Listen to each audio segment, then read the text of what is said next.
and found no safe opportunity to carry out his amiable scheme. We saluted him courteously, but without salaaming. In reply he asked me bluntly through Sammy when we intended to be gone, as such Christian dogs defiled his house, which he wanted for himself.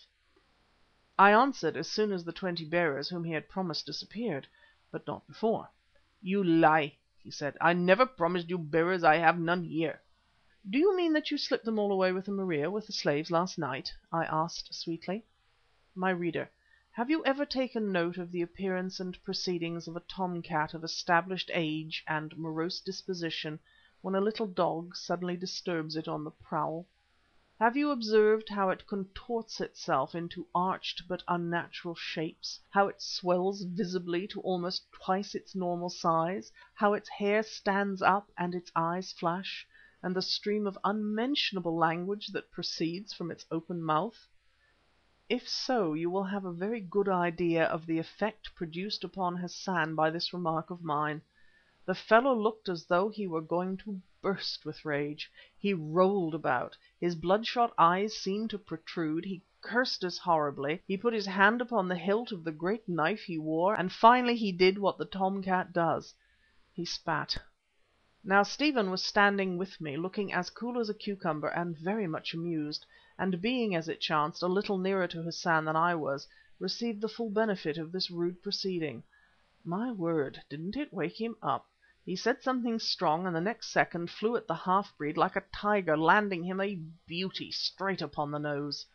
Back staggered Hassan, drawing his knife as he did so, but Stephen's left in the eye caused him to drop it, as he dropped himself. I pounced upon the knife, and since it was too late to interfere, for the mischief had been done, let things take their course and held back the Zulus who had rushed up at the noise. Hassan rose and, to do him credit, came on like a man, head down. His great skull caught Stephen, who was the lighter of the two, in the chest and knocked him over, but before the Arab could follow up the advantage he was on his feet again. Then ensued a really glorious mill. Hassan fought with head and fists and feet, Stephen with fists alone. Dodging his opponent's rushes, he gave it to him as he passed, and soon his coolness and silence began to tell. Once he was knocked over by a hooked one under the jaw, but in the next round he sent the Arab literally flying head over heels. Oh, how those Zulus cheered, and I too danced with delight. Up Hassan came again, spitting out several teeth, and adopting new tactics, grabbed Stephen round the middle. To and fro they swung, the Arab trying to kick the Englishman with his knees and to bite him also, till the pain reminded him of the absence of his front teeth. Once he nearly got him down, nearly, but not quite, for the collar by which he had gripped him, his object was to strangle, burst, and at that juncture Hassan's turban fell over his face, blinding him for a moment. Then Stephen gripped him round the middle with his left arm, and with his right pommelled him unmercifully till he sank in a sitting position to the ground and held up his hand in token of surrender. "The noble English lord has beaten me," he gasped. "Apologise," yelled Stephen, picking up a handful of mud, "or I shove this down your dirty throat." He seemed to understand.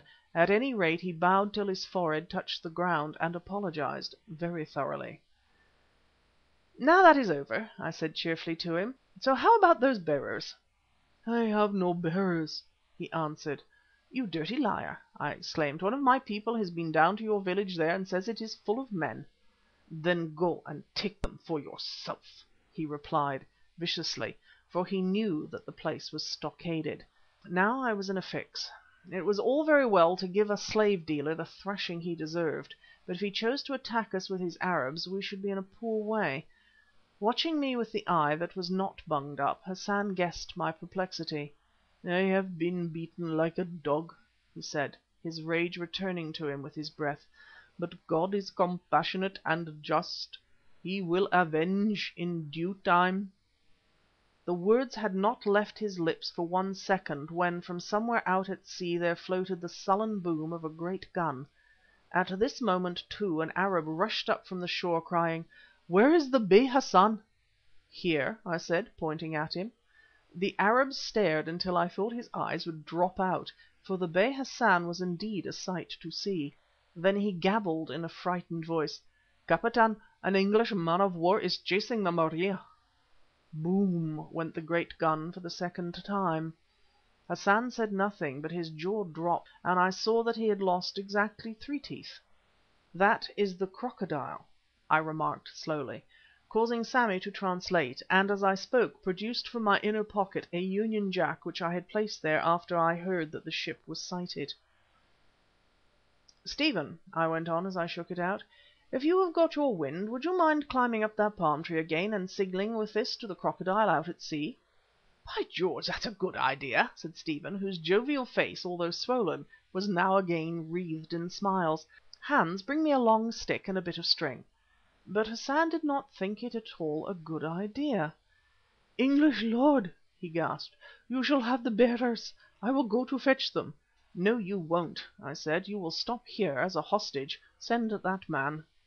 Hassan uttered some rapid orders and the messenger sped away, this time towards the stockaded village on the right. As he went another messenger arrived, who also stared amazedly at the condition of his chief. "Bey, if you are the Bey," he said in a doubtful voice, for by now the amiable face of Hassan had begun to swell and colour, "with the telescope we have seen that the English man-of-war has sent a boat and boarded the Maria." "God is great," muttered the discomfited Hassan, "and Delgado, who is a thief and a traitor from his mother's breast, will tell the truth. The English sons of Satan will land here. All is finished. Nothing is left but flight. Bid the people fly into the bush and take the slaves, I mean their servants. I will join them." "No, you won't," I interrupted through Sammy. "At any rate, not at present. You will come with us." The miserable Hassan reflected, then he said, "Lord Quatermain." I remember the title because it is the nearest I ever got, or am likely to get, to the peerage.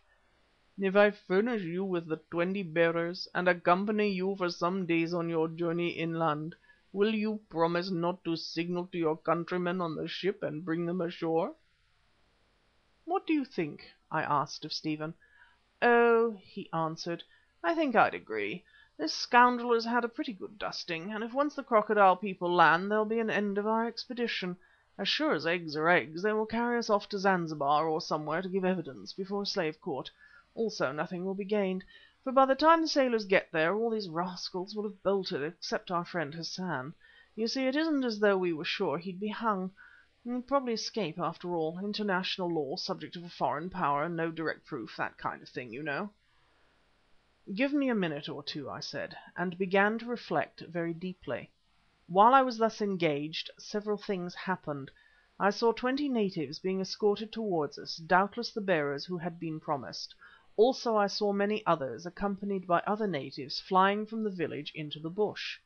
Lastly, a third messenger arrived, who announced that the Maria was sailing away, apparently in charge of a prize crew, and that the man-of-war was putting about as though to accompany her.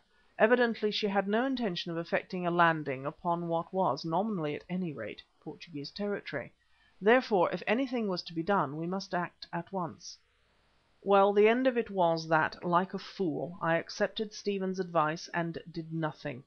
Always the easiest course, and generally that which leads to most trouble.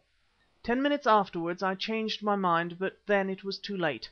The Crocodile was out of signalling distance. This was subsequent to a conversation with Hans. "Baas," said that worthy in his leery fashion, "I think you have made a mistake. You forget that these yellow devils in white robes who have run away will come back again, and that when you return from up country they may be waiting for you.